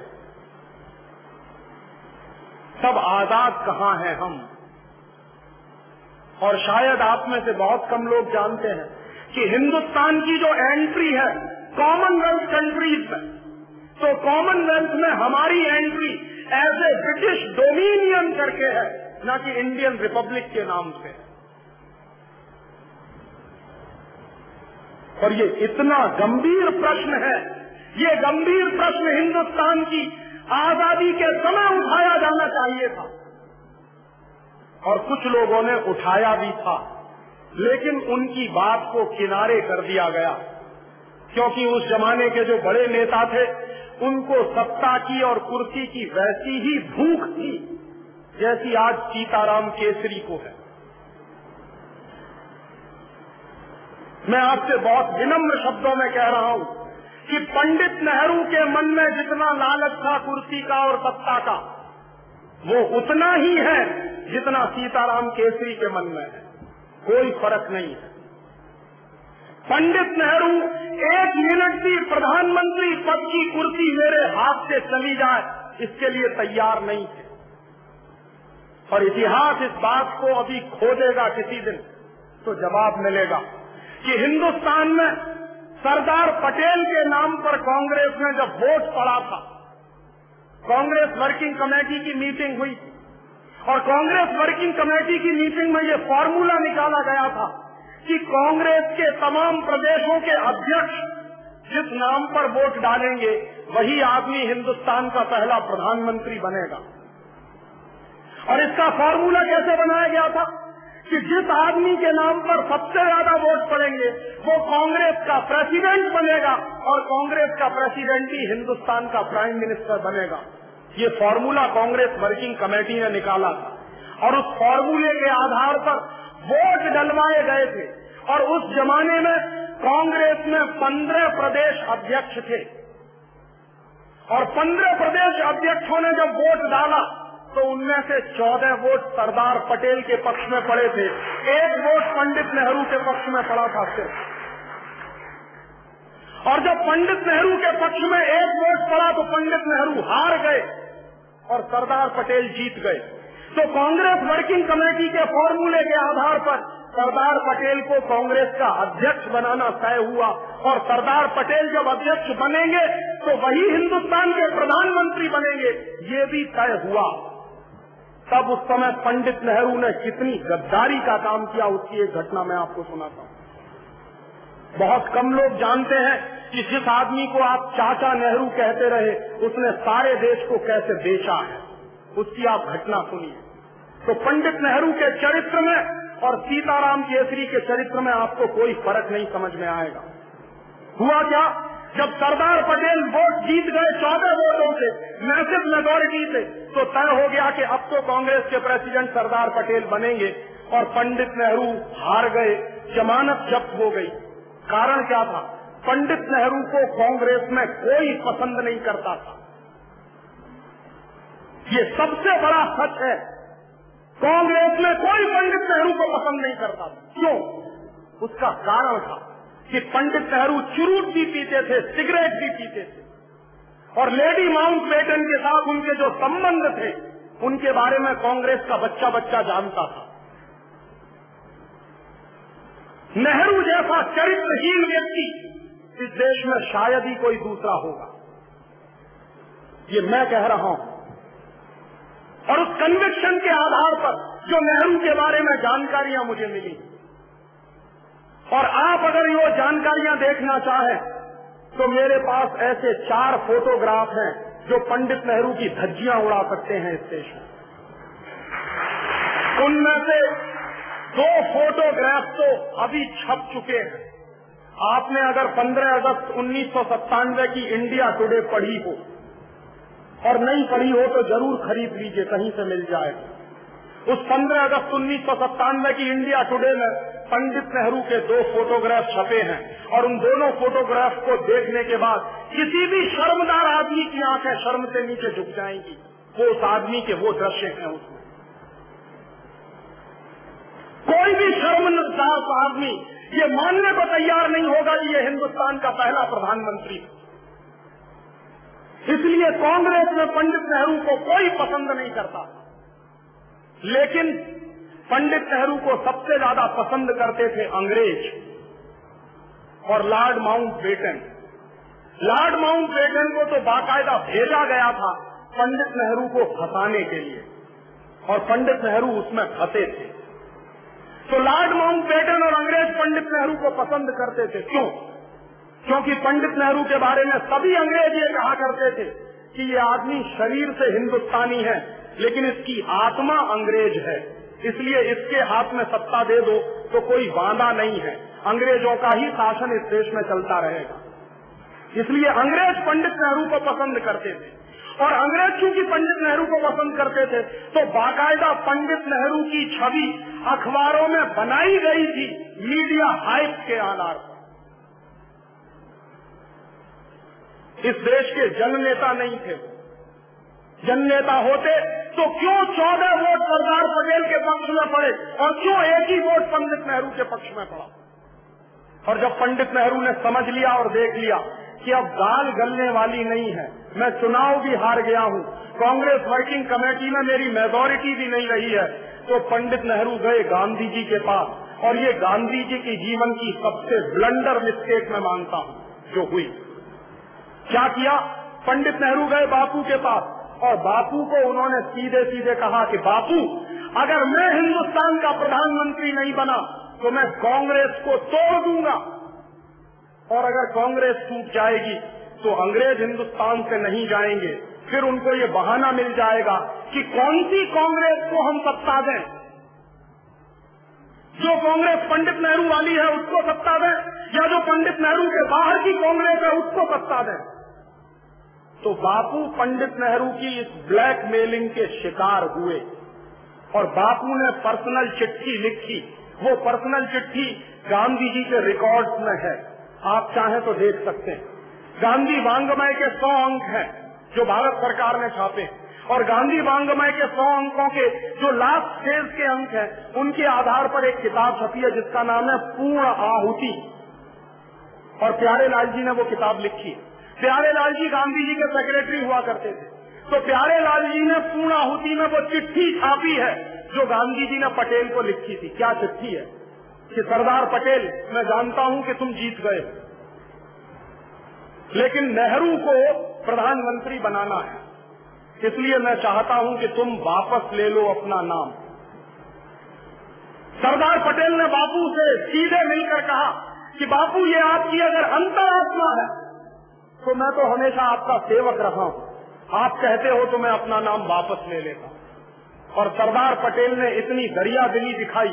गांधी जी ने उनसे यही कहा था कि नेहरू इस समय सत्ता के मद में अंधा हो गया है और कांग्रेस को तोड़ने की बात कर रहा है, और अगर इस समय कांग्रेस टूट गई तो अंग्रेज जाएंगे नहीं, उनको बहाना मिल जाएगा कि हिंदुस्तान में हम कौन सी कांग्रेस को सत्ता सौंपें, कौन सी कांग्रेस को ना दें। इसलिए अंग्रेजों को ये बहाना ना मिलने पाए, कांग्रेस ना टूटने पाए, तो मैं तुमसे अनुरोध कर रहा हूं कि तुम तुम्हारा नाम वापस ले लो। तब सरदार पटेल ने अपना नाम वापस लिया, और इस तरह पंडित नेहरू हिंदुस्तान के प्रधानमंत्री बने। किस तरह की चालबाजी से हिंदुस्तान का पहला प्रधानमंत्री अपने पद तक पहुंचा, आप सोचिए जरा। इससे कम चालबाजियां आज चलती हैं क्या कांग्रेस में? ऐसी ही चालबाजियां तो आज चलती हैं कांग्रेस। ये कांग्रेस का चरित्र है। चालबाजियां करने का कांग्रेस का चरित्र है और उसी चरित्र में से ये पार्टी निकली है और इसलिए इस पार्टी को अपने सत्यानाश और दुर्दिन देखने पड़ रहे हैं हिंदुस्तान में। ये वही पार्टी है जो 1885 में बनी और इस पार्टी के बनने का इतिहास भी गजब का है। आप में से बहुत कम लोग जानते हैं कि कांग्रेस पार्टी को एक अंग्रेज व्यक्ति ने बनाया था। एओ ह्यूम उसका नाम था और कांग्रेस की जब बंबई में स्थापना हुई 1885 में गोकुलदास तेजपाल भवन में, तो बाकायदा कांग्रेस का जो प्रियम्बुल लिखा गया था वो क्या था कि कांग्रेस पार्टी एक मनोरंजन क्लब के रूप में स्थापित हुई थी इस देश में। मौज मस्ती का क्लब था और अंग्रेज क्या कहा करते थे कि इस कांग्रेस पार्टी में ऐसे पढ़े लिखे हिंदुस्तानियों को हम जमा कर देंगे जो हिंदुस्तानियों के मन में थोड़ा बलबला है और वो बलबला इस पार्टी में निकल आएगा तो फूटकर बाहर निकल जाएगा। और कांग्रेस पार्टी को अंग्रेज कहा करते थे कि ये सेफ्टी बॉल्व है, फ्यूज की तरह से उड़ जाएगा। इसलिए कांग्रेस की नींव पड़ी, ऐसे नींव पड़ी है इस पार्टी की। और दुर्दिन तो इस पार्टी को देखने ही थे। मैं आपको पूरी विनम्रता से कह रहा हूं, अगर महात्मा गांधी ना आए होते साउथ अफ्रीका से तो कांग्रेस को पूछने वाला कोई नहीं था इस देश में। कोई जानता भी नहीं था कि कांग्रेस है और नहीं भी है। गांधी जी ने आके इसमें प्राण फूके थे और गांधी जी ने आके इसको जन आंदोलन का रूप दिया। बाद में गांधी जी खुद इतने दुखी हुए कि उन्होंने आजीवन कांग्रेस से इस्तीफा दे दिया और बाद में गांधी जी कांग्रेस पार्टी में मेंबर तक नहीं रहे और अंत में जीवन के आखिरी दिनों में गांधी जी ने ये बहुत स्पष्ट कह दिया था कि कांग्रेस को खत्म कर दो। क्यों? गांधी जी कहा करते थे कि अगर इस कांग्रेस को खत्म नहीं किया तो ये हिंदुस्तान को वैसे ही लूटेगी जैसे अंग्रेज इस देश को लूटते रहे। लेकिन इन कांग्रेसियों ने कांग्रेस को खत्म नहीं की, गांधी को खत्म करवा दिया, क्योंकि गांधी उनके रास्ते की रुकावट बनने लगे। और बाद में जब कांग्रेस खत्म नहीं हुई तो आज आप उसका हश्र देख रहे हैं। हिंदुस्तान में घोटाले दर घोटाले इस पार्टी ने रिकॉर्ड कायम किया है। और गांधी जी यही कहा करते थे कि अगर ये कांग्रेस खत्म नहीं हुई तो देश को ऐसे लूटेगी जैसे अंग्रेज लूटा करते थे। वही बात आज गांधी जी की सत्य सिद्ध हो रही है इस देश में। और ऐसे धोखाधड़ी से, ऐसे 420 के काम से पंडित नेहरू इस देश के प्रधानमंत्री बने थे। और ऐसी धोखाधड़ी से अगर इस देश की आजादी आई हो तो वो आजादी है कहाँ। और इसलिए गांधी जी 14 अगस्त 1947 की रात को दिल्ली में नहीं आए थे, वो नोआखली में थे। और कांग्रेस के बड़े नेता गांधी को बुलाने के लिए गए थे कि बापू चलिए आप। गांधी ने मना कर दिया था। क्यों? गांधी कहते थे कि मैं मानता नहीं कि कोई आजादी आ रही है। और गांधी ने स्पष्ट कह दिया था कि ये आजादी नहीं आ रही है, सत्ता के हस्तांतरण का समझौता हो रहा है, आजादी नहीं आ रही। और गांधी जी ने नोआखली से प्रेस स्टेटमेंट रिलीज किया था। वो प्रेस स्टेटमेंट भी पूर्णाहुति में छपा है, पूरा का पूरा। उस प्रेस स्टेटमेंट गांधी जी ने पहले ही वाक्य में ये कहा कि मैं हिंदुस्तान के उन करोड़ों लोगों को ये संदेश देना चाहता हूँ कि ये जो तथाकथित आजादी, सो कॉल्ड फ्रीडम आ रही है, ये मैं नहीं लाया। ये सत्ता के लालची लोग हस्तांतरण के चक्कर में फंसकर लाए हैं। मैं मानता नहीं कि इस देश में कोई आजादी आई। और इसलिए गांधी आए नहीं थे। 14 अगस्त रात 1947 को दिल्ली में नहीं थे, नोआखली में थे। माने भारतीय राजनीति का सबसे बड़ा पुरोधा जिसने हिंदुस्तान की आजादी की लड़ाई की नींव रखी हो, वो आदमी दिल्ली में मौजूद नहीं था 14 अगस्त 1947 की रात। क्यों? इसके गंभीर अर्थ हैं। गांधी जी इससे सहमत नहीं थे।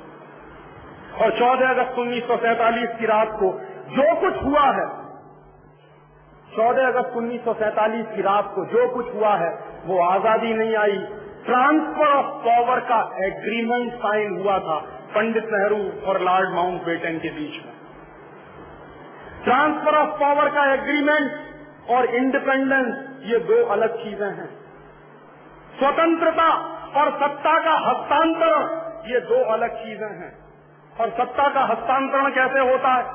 आप आज देखिए, एक पार्टी की सरकार है, वो चली जाए, दूसरी पार्टी की सरकार आती है, तो दूसरी पार्टी का प्रधानमंत्री जब शपथ ग्रहण करता है तो वो शपथ ग्रहण करने के तुरंत बाद एक कॉपी पर हस्ताक्षर करता है, शायद आपने देखा होगा। तो जिस कॉपी पर आने वाला प्रधानमंत्री हस्ताक्षर करता है उसी कॉपी को ट्रांसफर ऑफ पावर की बुक कहते हैं। और उस पर हस्ताक्षर के बाद पुराना प्रधानमंत्री नए प्रधानमंत्री को सत्ता सौंप देता है और वो निकलकर बाहर चला जाता है। यही नाटक हुआ था 14 अगस्त 1947 की रात को 12 बजे। लॉर्ड माउंटबेटन ने अपनी सत्ता पंडित नेहरू के हाथ में सौंपी थी और हमने कह दिया कि स्वराज्य आ गया।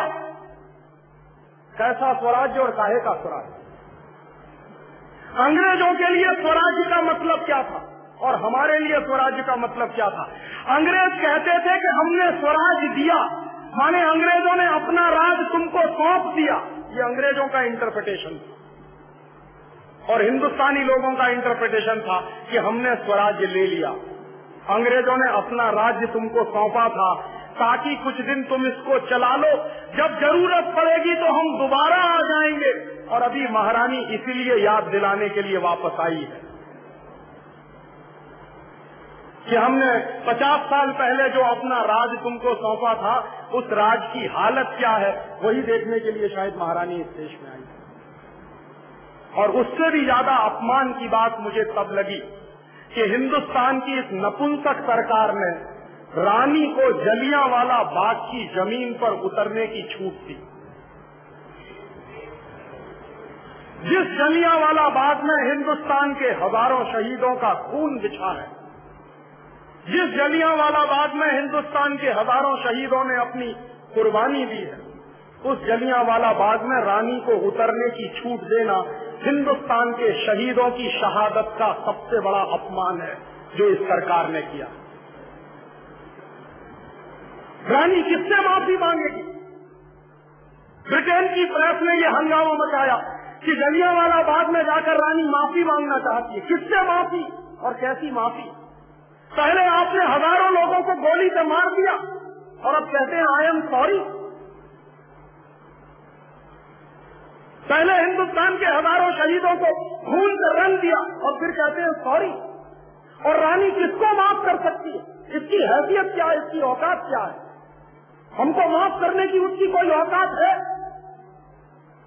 हिंदुस्तान के एक एक शहीद की शहादत इस रानी के करोड़ों करोड़ों के मुकद्दर पर कुर्बान की जा सकती है क्या? हिंदुस्तान के एक एक शहीद का खून इतना सस्ता है क्या कि रानी उसको आके माफ करे? कभी कोई देश अपनी शहादत का मूल्य लगाता है क्या? कभी किसी देश के शहीद इसलिए शहीद होते हैं कि बाद में हमारा मूल्य लगाया जाएगा, हमारी शहादत का मूल्य लगाया जाएगा। और वो दिन तो यह देश भूल नहीं सकता। किससे माफी मांगेगी और कौन माफ करेगा इसको? 13 अप्रैल 1919 को जलियांवाला बाग में जब 20,000 लोगों की सभा हो रही थी, बैसाखी का दिन था, और उस 20,000 लोगों की सभा जो हो रही थी जलियांवाला बाग में, उस 20,000 लोगों की सभा को चारों तरफ से घेर कर डायर ने गोलियां चलाई थी। पता नहीं आप में से कितने लोगों ने जलियांवाला बाग देखा। मैंने मेरे जीवन में 3 बार देखा। उस जलियांवाला बाग में अंदर घुसने के लिए छोटा सा गेट है 3.5 फुट का, बाकी चारों तरफ से बाउंड्री वॉल से घिरा हुआ है पूरा बाग। तो डायर ने क्या किया था कि 3.5 फुट वाले गेट पर टैंक लाकर खड़ा कर दिया था ताकि अंदर से कोई बाहर ना भाग सके। और डायर अंदर अपनी फौज लेकर पहुंचा और 20,000 हिंदुस्तानी क्रांतिकारी वहां जमा थे। किसी के पास हथियार नहीं था, किसी के पास बम नहीं था, पिस्तौल नहीं था, गोला बारूद नहीं था। ये अंग्रेज सरकार जानती थी और सब अहिंसक तरीके से वहां मीटिंग कर रहे थे। और उस अहिंसक तरीके से 20,000 लोगों की जो मीटिंग चल रही थी, डायर ने बिना चेतावनी दिए हुए उन 20,000 लोगों पर गोली चलाना शुरू कर दिया और 18 मिनट गोलियां चलती रही। 1-2 मिनट नहीं, 18 मिनट गोलियां चली और 18 मिनट जो गोलियां चली उनमें से 2,000 लोग तो सीधे मर गए, गोलियां खाकर शहीद हो गए और हजारों लोग भगदड़ में मर गए। जलियांवाला बाग में एक कुआं है, उस कुएं में कूदने के लिए शहीदों को लगा कि जान बच जाएगी, इस कुएं में कूदो, तो सैकड़ों हजारों तो उस कुएं में कूदने के बाद मर गए। कुछ क्रांतिकारियों को लगा कि दीवार पर से कूदकर बाहर चले जाओ, शायद जान बच जाएगी, तो दीवार से बाहर कूदने में मर गए और कुछ लोग भगदड़ में पैर के नीचे कुचलकर मर गए। और 2,000 जिन लोगों ने अपनी कुर्बानी दी थी उस डायर की गोलियों से, रानी क्या खाके उनको माफ करेगी? और उन 2,000 शहीदों में एक नौजवान भी था, 14-15 साल का, एक लड़का था, उसका नाम था ऊधम सिंह। ऊधम सिंह उसी सभा में बैठा था जिस सभा में डायर ने गोलियां चलाई और ऊधम सिंह अपनी आंखों के सामने एक एक क्रांतिकारी को मरते हुए देख रहा था और एक एक क्रांतिकारी जब मरता था तो ऊधम सिंह के मन में एक ही संकल्प पैदा होता था कि जिस डायर ने मेरे देश के 2,000 लोगों को जिंदा मार दिया है, इस डायर को मैं छोड़ूंगा नहीं अपने जीवन में। उस ऊधम सिंह के जीवन का एक ही मिशन रहा, साजीवन उस आदमी ने, उस नौजवान ने अपनी जवानी गुजारी सिर्फ डायर से बदला लेने के लिए। और वो 14 साल का बेटा, बालक, इस भारत माँ का 14 साल के बच्चे की उम्र क्या होती है और समझ क्या होती है, जरा अंदाजा करिए। हिंदुस्तान में क्रांतिकारियों की उम्र नहीं देखी जाती कभी। उस 14 साल के बालक की क्या उम्र थी, क्या समझ थी। वो मरते हुए लोगों की लाश को एक किनारे रखता था और जो मरने वाले क्रांतिकारी थे उनको पानी पिलाने का काम करता था। और जब गोलियां चलना बंद हो गई तो उन सारी मरी हुई लाशों को अंदर जलियांवाला बाग से बाहर लाने के काम में ऊधम सिंह और ऊधम सिंह जैसे तमाम नौजवान थे जो जुटे हुए। और ऊधम सिंह ने उसी दिन संकल्प कर लिया था कि मैं इस डायर को जिंदा नहीं छोड़ूंगा जिसने मेरे देश के 2,000 लोगों को मार दिया है गोलियों से। ऊधम सिंह बाद में बड़ा हुआ, बड़ा होने पर उसके सामने जीविका का प्रश्न आया कि जीविका कैसे चलाई जाए। तो नौजवान के मन में जीविका चलाने के प्रति एक ही उद्देश्य था कि मुझे जिंदा रहना है डायर के मरने तक, और कोई उद्देश्य नहीं है जीवन का। और वो लड़का बढ़ईगिरी के काम में लगा, कारपेंटर हो गया, लोहारी का काम किया, बढ़ईगिरी का काम किया। उसके बाद जीवन में कुछ पैसा बनाया उसने और पैसा बनाकर लंदन गया। क्यों गया? क्योंकि डायर ने जब यहाँ हत्याकांड कर दिया था तो डायर का तबादला कर दिया गया था और उसको लंदन भेज दिया था अंग्रेजों की सरकार। तो डायर की तलाश में ऊधम सिंह लंदन तक पहुंचा और लंदन पहुंचने के बाद फिर पैसे खत्म हो गए तो उसने लंदन के एक होटल में बैरे की नौकरी की और महीनों महीनों बैरे की नौकरी करने के बाद कुछ पैसा बनाया तो उससे एक रिवॉल्वर खरीदी उस नौजवान ने। और वो रिवॉल्वर लेकर सारा दिन उसके जीवन का एक ही उद्देश्य रहता था कि डायर को ढूंढना है लंदन में कहाँ रहता। एक बार डायर का पता चल गया उसको और उसके पास भरी हुई पिस्तौल थी। डायर सामने से आ रहा था। ऊधम सिंह चाहता तो पिस्तौल मार के उसको वहीं ढेर कर सकता था, लेकिन उसके मन में विचार आया कि नहीं, इसको ऐसे नहीं मारूंगा जिस तरह इसने हिंदुस्तान के एक भरी हुई सभा में 2,000 लोगों को मारा है, वैसे ही किसी भरी हुई सभा में इस ऊधम सिंह ने संकल्प किया है डायर को मारने का। तो मारा नहीं उसने डायर को, और उसने कहा ये तो कमजोरी होगी और मैं कमजोर देश का आदमी नहीं, ये कमजोरी नहीं करूंगा। उसके बाद अंग्रेजों की सरकार ने डायर के सम्मान में एक बहुत बड़ा फंक्शन किया लंदन में। और डायर के सम्मान में अंग्रेजों की सरकार ने वो फंक्शन क्यों किया? डायर के सम्मान में अंग्रेजों की सरकार ने इसलिए फंक्शन किया कि डायर ने हिंदुस्तान के 2000 क्रांतिकारियों को मारा तो अंग्रेजी सरकार ने उसको नाइटहुड की उपाधि दी कि इसने हिंदुस्तान के 2000 क्रांतिकारियों को मार दिया है, इसलिए इसको इनाम मिलना चाहिए। तो इनाम दिया गया था डायर को। और जिस समारोह में, जिस जलसे में डायर को ये इनाम दिया जा रहा था, उसकी स्तुति गान किया जा रहा था, उसकी प्रशंसाएं की जा रही थी, उसी भरी मीटिंग में ऊधम सिंह बैठा हुआ था। और जब ऊधम सिंह के बर्दाश्त के बाहर हो गई सब बात, तो चुपचाप उठा, मंच तक आया, बड़े आराम से पिस्तौल निकाली और गोली चलाई। डायर वहीं ढेर हो गया। और जब डायर ढेर हो गया तो अंग्रेजी पुलिस का एक सुपरिंटेंडेंट दरवाजे पर खड़ा था।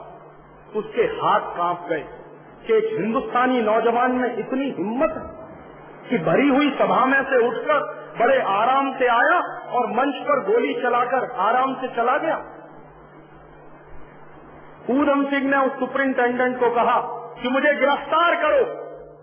तो सुपरिंटेंडेंट भौचक्का होकर उसके मुंह की तरफ देखने लगा। उसकी हिम्मत नहीं हुई ऊधम सिंह को पकड़ने। बाद में ऊधम सिंह को लगा कि ये आदमी डर गया है, तो उसने अपनी रिवॉल्वर फेंक दी हाथ में से, कहा कि अब तो गिरफ्तार करो। तो डरते डरते उसने ऊधम सिंह के हाथ में हथकड़ी लगाई, पुलिस सुपरिंटेंडेंट। और ऊधम सिंह ने कहा कि चलो, मुझे न्यायालय में ले चलो, कोर्ट में ले चलो। कोर्ट में ले गए ऊधम सिंह को और अंग्रेजों के लंदन के न्यायालय में ऊधम सिंह को कटघरे में खड़ा किया। तो न्यायाधीश ने जो सबसे पहला प्रश्न किया ऊधम सिंह से, वो क्या था? न्यायाधीश ने प्रश्न किया कि ऊधम सिंह, तुम चाहते तो डायर की हत्या करने के बाद भाग सकते थे, तुम्हारे पास पूरा मौका था। तो ऊधम सिंह ने जवाब क्या दिया कि जज साहब, हिंदुस्तान की जिस माटी से मैं पैदा हुआ हूँ, उस माटी में लोग पीठ दिखाकर नहीं भागा करते, जरूरत पड़ने पर सीने पर गोली खाते, पीठ दिखाकर नहीं भागा करते। तो जज आश्चर्य में पड़ गया। जज ने फिर दूसरा प्रश्न किया कि ऊधम सिंह, अगर तुम भाग जाते और हिंदुस्तान चले जाते तो तुम अपने जैसे सैकड़ों ऊधम सिंह पैदा कर सकते थे। तो उसने जवाब दिया कि जज साहब, आप इस गलतफहमी में मत रहिए। जिस दिन आप मुझे फांसी के फंदे पर चढ़ाओगे, उस दिन हिंदुस्तान में एक नहीं 10,000 ऊधम सिंह पैदा हो जाएंगे। मुकदमा चलता गया और मुकदमा चलता गया तो अंग्रेजों की प्रेस के जो रिपोर्टर थे, वो भौचक्के होकर उस नौजवान का चेहरा देखते थे जिसकी उम्र मुश्किल से 20-22 साल की थी। और अंग्रेजों के जज के हाथ कांप गए थे उस लड़के को फांसी का ऑर्डर सुनाने के लिए। और उस लड़के ने कहा था कि बिल्कुल परेशान मत होइए, मेरी फांसी लगाने के लिए आपको जल्लाद बुलाने की जरूरत नहीं पड़ेगी, मैं खुद अपने हाथों से फांसी का फंदा चढ़ाऊंगा। और लंदन की जेल में जब ऊधम सिंह को फांसी हुई तो ये लंदन की जेल के मैनुअल बताते हैं कि ऊधम सिंह ने सारे जल्लादों को अलग हटा दिया था, खुद गया बड़े आराम से, और बहुत आराम से उसने कहा कि ये नकाब डालने की जरूरत नहीं है, क्योंकि अंग्रेजों के कानून थे कि फांसी के पहले काले रंग का नकाब पहनाया जाता। उसने कहा इसकी कोई जरूरत नहीं। बहुत आराम से खुद फांसी का फंदा उसने गले में लटकाया और झूल गया। ऐसे नौजवान को रानी माफ करेगी क्या? ऐसे नौजवान की शहादत का कोई मूल्य हो सकता है क्या? और ऐसे नौजवान की शहादत की जमीन है अमृतसर का जलियांवाला बाग, और उस जलियांवाला बाग में ऐसी रानी के खराब और अपवित्र कदमों का हिंदुस्तान की सरकार के द्वारा वहां पहुंचाया जाना सबसे ज्यादा राष्ट्रीय सम्मान के खिलाफ काम है। और इससे बड़ा राष्ट्रद्रोह कोई हो नहीं सकता जो भारत सरकार ने अभी किया है। ये राष्ट्रद्रोह का काम है, ये कोई छोटा मोटा द्रोह नहीं। शहीदों की शहादत से खिलवाड़ करना, शहीदों की शहादत का मूल्य लगाना, शहीदों की कुर्बानी का मूल्य लगाना, ये राष्ट्रद्रोह का काम है। और ऐसे राष्ट्रद्रोह के काम करने वाले लोगों को, नेताओं को आप बर्दाश्त कर रहे हैं। और मैं आपसे इसी निवेदन के साथ अपना व्याख्यान खत्म कर रहा हूं कि ये इतने बड़े प्रश्न हैं जो आपके बीच में मैंने उठाए हैं, इनका जवाब तलाशिए। मिलकर अगर हम जवाब नहीं ढूंढेंगे तो आने वाली पीढ़ी हमको माफ नहीं करेगी, और आने वाली पीढ़ी जब हमसे सवाल पूछेगी तो शायद हमारे पास कोई जवाब नहीं होगा। आज मेरा दिल बहुत भरा हुआ है, ज्यादा बोलने की स्थिति में नहीं, इसलिए आपसे माफी चाहता हूं और विदा चाहता हूं।